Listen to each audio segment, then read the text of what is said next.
Once you enter the terminal building in Melbourne, please have your boarding pass and ID ready.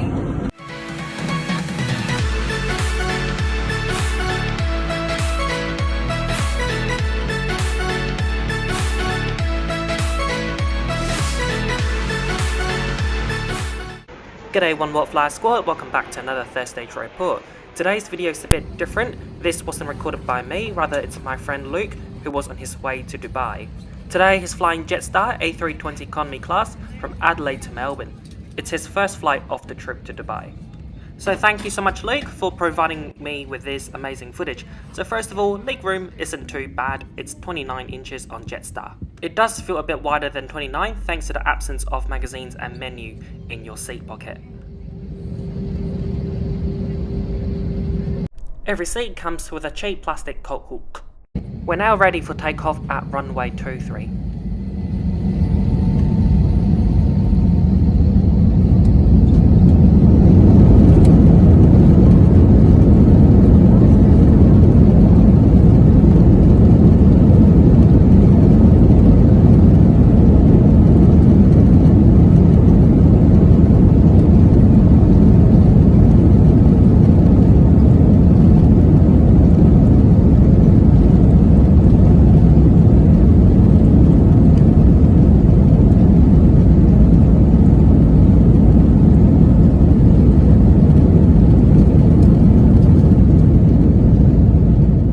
Here's some information about our aircraft and flight today. So our aircraft today is a 7-year-old Jetstar Airbus A320-200 Victor Hotel Victor Foxtrot Tango.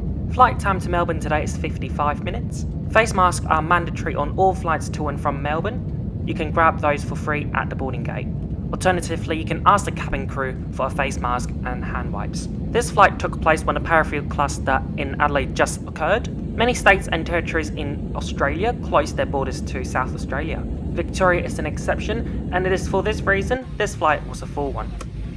Now I'll show you the seat features really briefly. So you've got a tray table, you can pull it down, move it back and forth, but you can't fold it. Leg room is quite good, as I said earlier. On Jetstar you can purchase food and drinks on board. There's a menu that you can find in the seat pocket. My friend Luke ordered a coffee, which he commented to be bland and not very tasty. Your coat hook might not be able to hang up your Burberry trench coat, but definitely a face mask. Now it's time for the lavatory. It looks pretty clean, it's got a coat hook, which is nice.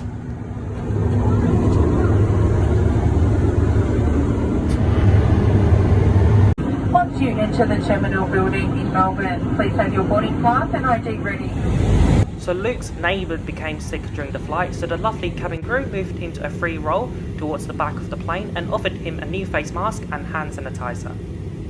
So now to quickly conclude this trip report, this was a completely full flight. You have to wear a face mask and you can grab those for free at the boarding gate or on board. Leg room isn't too bad at all considering it's Jetstar. Jetstar has recently brought back the food and drinks menu on board. You can now purchase food and drinks with your credit card. The coffee was bland and not very tasty. The cabin crew on board today's flight were smart and nice. When the passenger next to Luke became really sick, they offered him to move to an empty roll towards the back of the plane. Now when you touch down at Melbourne Airport from Adelaide, you'll be met by officials at Melbourne Airport Terminal. And because someone was sick on today's flight, everybody had to do a COVID test and then isolate until your result comes back negative. You'll see some of those processed at Melbourne Airport later after we land. Q&A at the end of the video. Thank you very much for watching this trip report.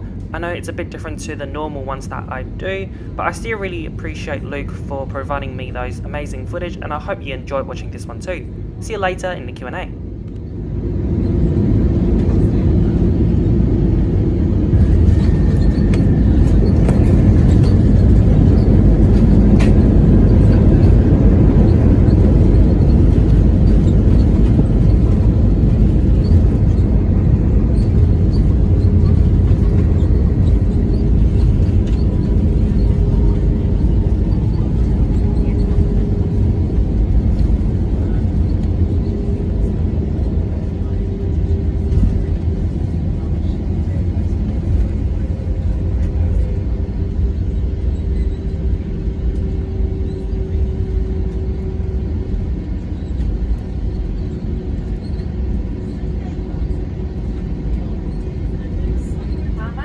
the terminal buildings. Due to COVID-19, domestic travel restrictions are in place across Australia, and if you have any questions regarding entry requirements, please see public health officials or police on arrival. And on that note, on behalf of Captain Jeffrey Appleyard and myself and the entire team, thank you for joining us today. It was certainly a pleasure to have you on board. We do wish you a safe travels to your onward journeys. Thank you and good afternoon.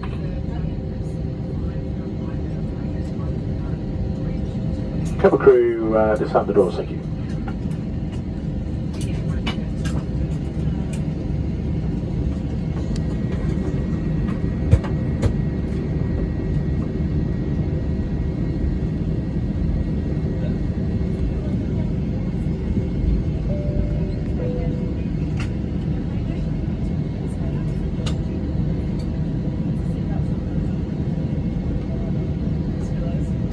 Ladies and gentlemen, please remain seated until the seatbelt sign is completely switched off. Thank you.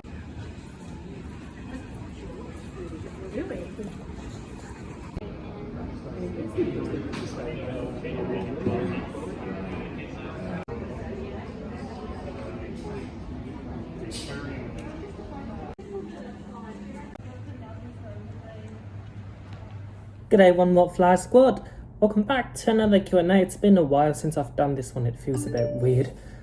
Today I've got 6 questions and 3 from Instagram. Let me mute this.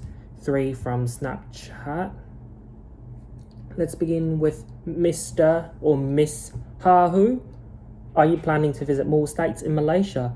Yes, I do. I've already been to KL in Malaysia, and I really want to visit the other side, like the other island of Malaysia, like Sabah, the region, like Kota Kinabalu, that kind of places. Also Penang and many other places. Second question from Ariel Matanda 595. Would you like to fly with Ethiopian Airlines in the future? Yes, I do. I've always wanted to fly them from they have a lot of routes from Hong Kong. So Hong Kong to their hub, the weird name, I can't pronounce that, Addis Ababa, I think. They also do Hong Kong to Manila. I think they still do Hong Kong to Bangkok sometimes, or don't know, Hong Kong to Seoul and Hong Kong to Narita as well. Lots of routes from Hong Kong, and they use 787, which is pretty cool. The third question from Cody Bowman. What do you like most about Adelaide? I like how the government here handles the situation of COVID really well. We had a 3-day lockdown that went pretty fast. I like that we're almost COVID free. I like that public transport is fairly reliable, especially if you go further away. I like the parks around the CBD. I like that you can earn 10 cents from recycling the containers. I like the endless beaches here from, I don't know, can't tell the names, like Brighton all the way to the north, like Henley, Grange, Semaphore. It's amazing. And the first question from Snapchat, why do you have the British and Hong Kong passport at the same time? It's I have Hong Kong because my family's from Hong Kong, and I also have the British passport because my mum used to live there. She got the citizenship while she was over there. Back then it was a much easier process for Hong Kong people because Hong Kong was under the British rule back then. That was before I was born, by the way. But then my mum got the citizenship, which went back to Hong Kong, gave birth to me, so technically, and she was allowed to pass on the citizenship to me. But apparently I can't pass it on to my kids if I have some in the future. What's your date of birth? My date of birth, January 16, 2000. It's pretty easy. I like that. I like the fact that I was born in January 2000 because if I suck at maths and someone asks what's my birthday, all I have to do is, let's say today's 2036, I just have to do, 36 minus 0, 36. I'm 36 years old. Final question, do you know how to play any instruments? No, I don't, shockingly. I can't play piano, I can't play guitar. I used to play, what do you call them? I think recorder, a bit like a flute, back in primary school. It's like every Hong Kong school thing. Also harmonica back in my secondary school in Hong Kong. I did secondary school there in year 7 and 8, and you still have to do the what was that? The flute thing, the recorder thing, and also harmonica. Plus, I was in choir and what else? A cappella. It's a bit like a choir, but without all the instruments, just your throat, your voice. So thank you very much for watching the Q&A and the trip report. I hope to see you again soon. See ya. Ladies and gentlemen, welcome to Boston. For your safety, please remain seated with your seatbelt fastened and your cabin baggage stowed until the seatbelt sign has been turned